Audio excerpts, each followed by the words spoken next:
Member for Victoria Hillside. Thank you, Mr. Speaker.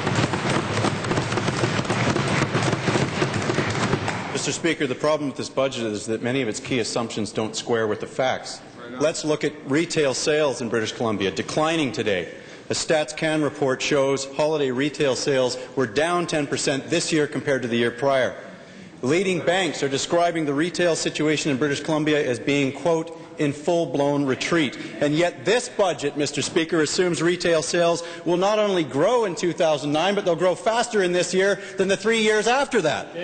So let me clarify with the Finance Minister. Is he saying if the facts get in the way of his budget fiction that we should just take his Attorney General's word for it and think beyond the numbers? Or will he admit that the numbers in this budget aren't based in reality?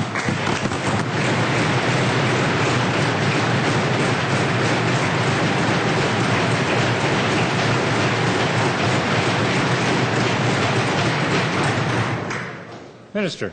Thank you, Mr. Speaker. And I think what we're seeing from the NDP today is what British Columbians have come to know about this political party over the last number of years. Negative, dismal, and pessimistic. Mr. Speaker, we actually rely on expert advice in terms of budget making.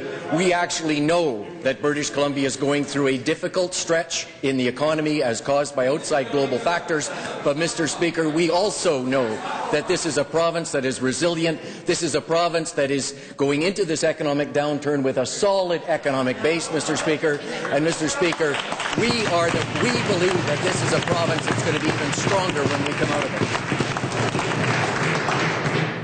Member has supplemental. Mr. Speaker, the problem again is that this budget isn't based on reality, and the minister has attacked economic independent forecasters who've said as much. Presumably he attacks the deputy minister who's now in charge of the Credit Union Central of BC, who produced budgets prior under his watch. The budget, Mr. Speaker, misses the mark on revenue projections, and that's the problem. Its forecasts are overly optimistic. It does nothing to restore consumer confidence. So again, to the Minister of Finance, when is he going to admit that his forecasts in this budget document are pure fiction?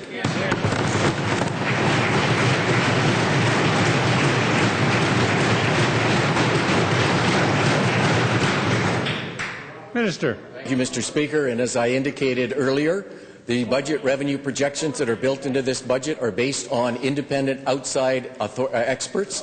They are also based on the revenue numbers and work and analysis that was done by some of the finest public servants that you're going to find anywhere in Canada that work for the